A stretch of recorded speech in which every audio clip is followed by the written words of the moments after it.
You're ready to create a digital course for your business, but when you go to YouTube and go to Google and do a quick search, what you find are about a bajillion lists that all say something different about what it is you're supposed to do. And that feels overwhelming. It feels downright messy because you just want a clear path forward. The reality is that a lot of people put together these lists of things to do to create a digital course, and it's based on their own personal experience and their specific course, niche, and area of expertise. These lists are rarely based on research and proven practices. Creating a course, a profitable course, can be your reality. But you have to be careful in what steps you take so that you do not have to backtrack along the way. And we all hate backtracking. So today I'm going to be sharing with you the first 3 steps that you need to take. Without these 3 steps, your course will fail to gain traction. And without that traction, it will not be a profitable piece of your business. It won't be a profitable revenue stream. Of the 3 steps that I'm going to share with you today, the third one can sometimes trip people up. So at the end of the episode, I'm going to share my favorite way to simplify that step in our 60-second solution.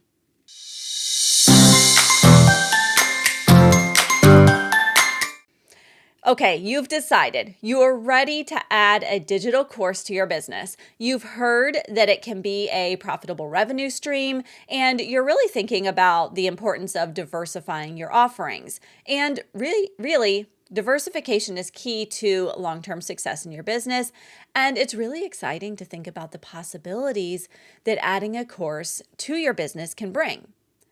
But there are so many different approaches out there. When you go to Google, when you go to YouTube or Reddit or Quora, you are going to find a nearly unlimited number of plans when it comes to creating a course. Having too many options, too many sets of plans available, tends to create havoc. If someone has the expertise to help another person, don't you think it shouldn't feel like climbing Mount Everest just to provide that help? Today's episode is truly designed to help you know what to do, to keep things simple, and to even debunk a few misconceptions floating around out there. Let's begin with the very first step, and that is to figure out what problem you are going to solve with your course.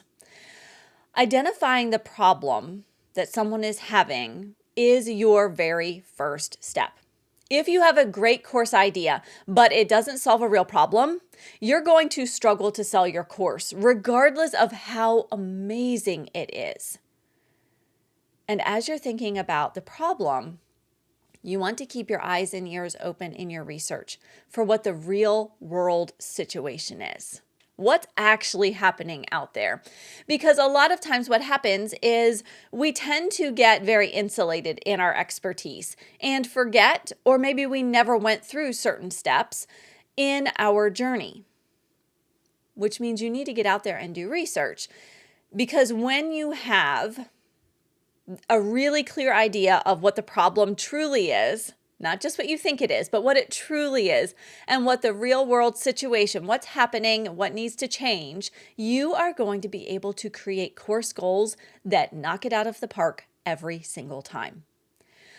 All too often, I hear course creators talk about a course where they're going to teach a skill.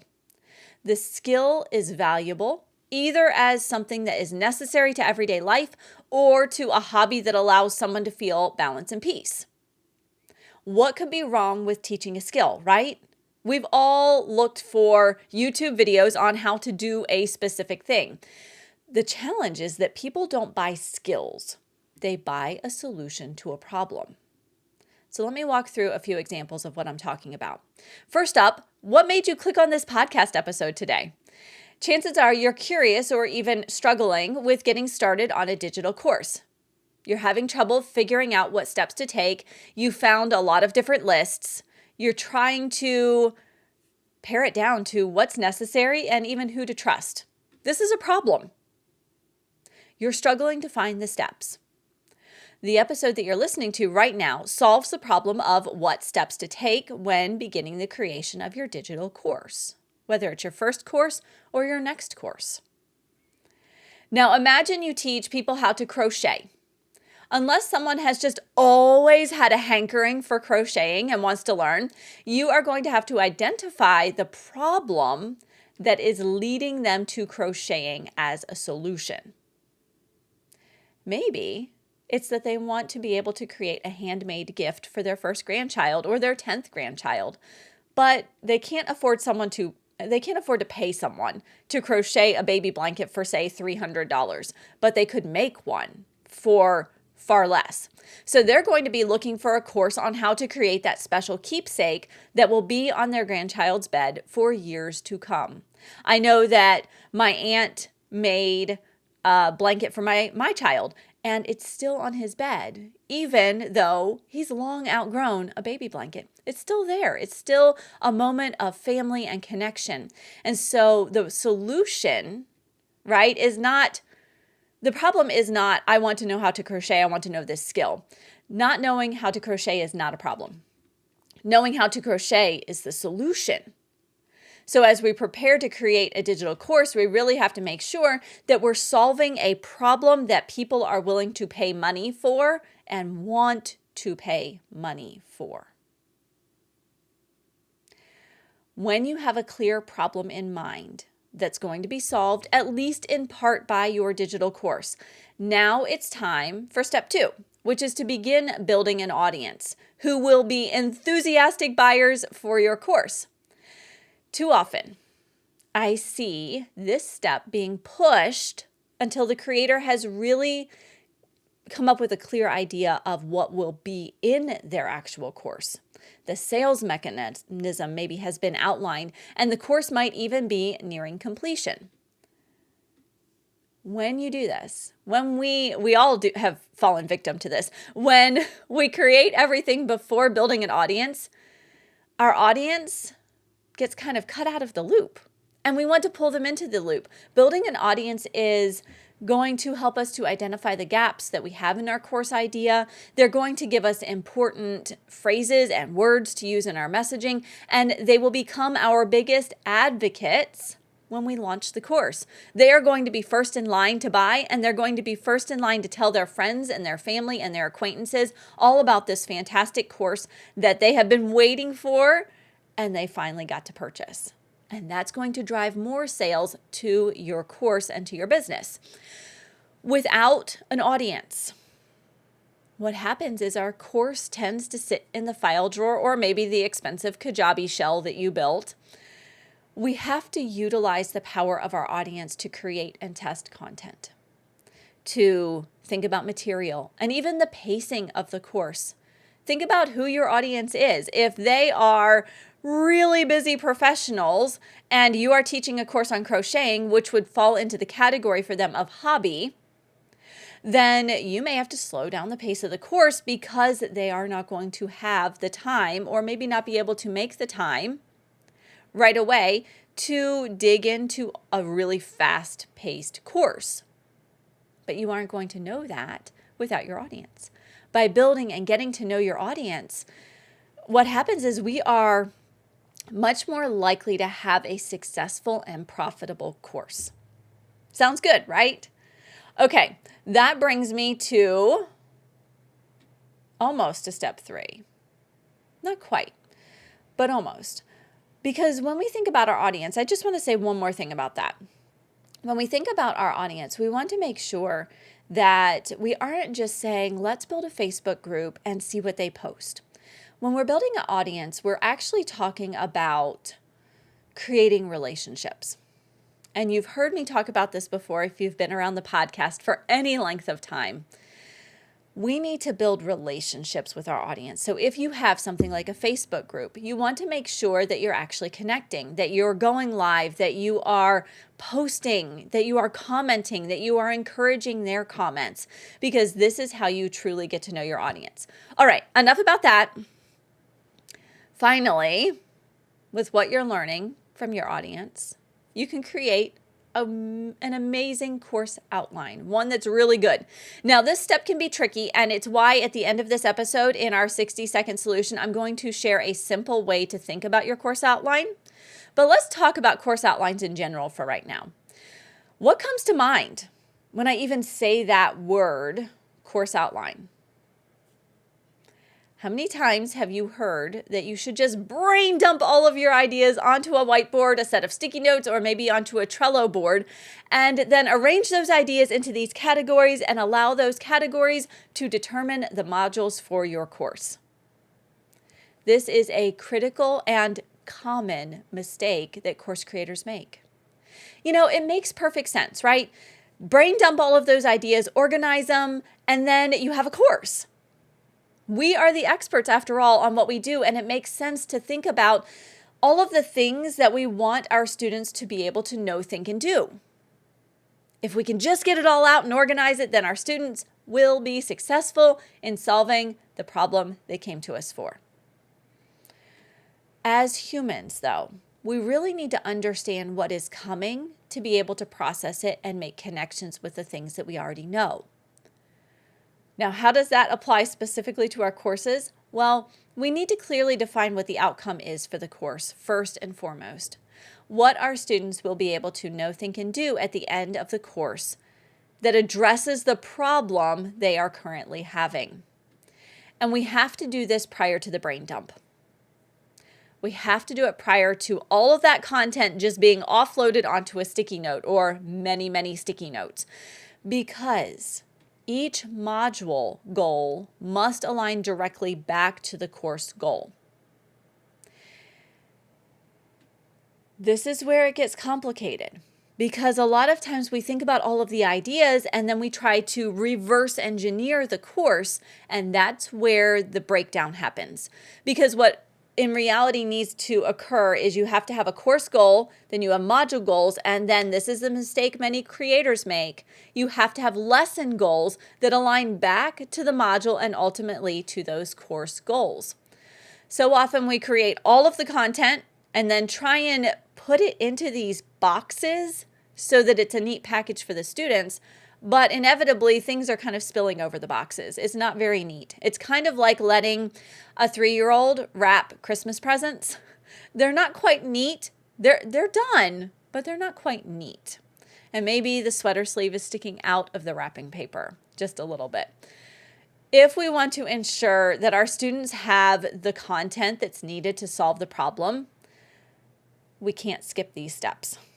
You absolutely have to have course goals, module goals, and lesson goals before you begin to create your course content. Now, I will be honest, like I've said, I've seen a lot of really fun activities. I've done them before. When you are getting ready to create a new digital course and you go over to your wall with tons of sticky notes, and I'm a huge sticky note fan, and you begin with the content. You get all of those ideas down on paper that you'd like to teach. When you begin with the content, you run the very real risk of not addressing a problem that people want a solution for. In fact, you run a real risk of not even solving or addressing a problem, because you just have now a conglomeration of things that your students will be learning. If you're thinking, okay, I hear you on creating the goals at the different levels. That's great, but how do I even begin creating those outcomes or goals? That's what I'm going to break down for you in a simple way in the 60-second solution at the end of this episode. So be sure to hang out and take a listen to that. Now, having a list of things like this or steps to follow, like we've been going through in this episode, only really helps you with your course creation if they actually get implemented. So this week's action item will be a task that will either lead you down multiple rabbit holes or will be an easy, no-brainer task. Regardless, it has to be done, because a successful course hinges on solving a problem. This week, I want you to take time on getting crystal clear on what problem your course will solve. When we take the time, the energy to write this out, it makes each next step easier to implement because you have a North Star, right? The problem being solved is the North Star for every single digital course and every single decision you make within your digital course. If you already have a course and you're listening to this thinking, oh, my course is ready for an upgrade, or I might be ready to create a new course, a next course in my business, but you're not sure what that's going to look like yet, go back to the course you have right now and see if you can clearly identify the problem that's being solved. If you cannot identify that problem, that's okay. It's not unusual. What I would like you to do then is to step back, look at what your students have told you about the experience, and really start to understand what that problem is. And it may lead to some revisions in your course. It might, and most likely will, lead to some revisions in your messaging. But it's your North Star. And now you have a really great place to come back to time and again as you're making adjustments, as you're launching, as you are revising courses. Now, today we've been talking about 3 critical steps that every digital course creator needs to take as they create a new course for their business. We have to base our course on solving a problem for our students. We want to build an audience to inform what goes into our courses and how to talk about them. And finally, we need a meaningful course outline. Meaningful is the key word there. One that is based on the science of course design and not a pile of sticky notes. Here on the Digital Course Creator Podcast, I'm openly sharing with you the tools, the tactics that you need to add a profitable digital course to your business. But here's what I've realized. Success in any area of life requires strategy. And you can get that strategy from a lot of places. We have access to books, podcasts, so many things, right? And all we need is a phone to access them these days. So why do we consistently struggle, even with all of these resources? Because whatever change we want in our lives will be maybe 10% of what we read or study, and 90% mindset. As a psychology professor and a coach, I share as much as I can about mindset here on the show. But to truly thrive, we all need individualized attention, accountability, and support along the way. So if you're ready to be known for your digital course and that solution you provide, I'd love to have a conversation with you. I have 2 open slots on my calendar each week to help course creators figure out their goals and where they're stuck, so that they can get moving. These are free, no obligation calls. These are not sales calls. I can also, if you'd like, add you to my client waitlist in case you decide that you want to work with me further. Make the next 12 months of the year that you go from being a hopeful course creator to a profitable course creator by grabbing a slot at coursecalls.com. You can also find that link in the show notes so that you can just click on it. But again, it's coursecalls.com to schedule your call today.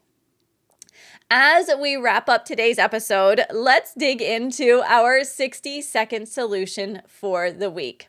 As a course creator, creating goals within a course based on the problem you solve can feel time-consuming and a little squirrely. It doesn't have to be hard, though. Begin with the overall course goal. As you create this, remember, it will be that direct connection to solving the problem that your course is all about. Next up, create module goals. The module goals are essentially the highest level breakdown of what's needed for that course goal to become a reality for your students. So you can imagine it stair-stepping down. Finally, we want to create lesson goals. Those lesson goals are what make the module goal a reality. And these are going to be your most detailed, often the smallest components of what is being taught in the course. When you're creating goals for each tier, be sure that there's a clear connection to the level above and to that overall course goal. Doing this is going to ensure that your students have success with the material and the problem that you solve. Thank you for listening to this episode of the Digital Course Creator Podcast. If you found this episode helpful, be sure to hit the subscribe button and leave a comment letting me know what action you will take this week. And I'll see you back here next week for another episode of the Digital Course Creator Podcast. Until then, keep creating, keep inspiring, and let's keep building courses that change lives. Have a healthy, safe, and happy week.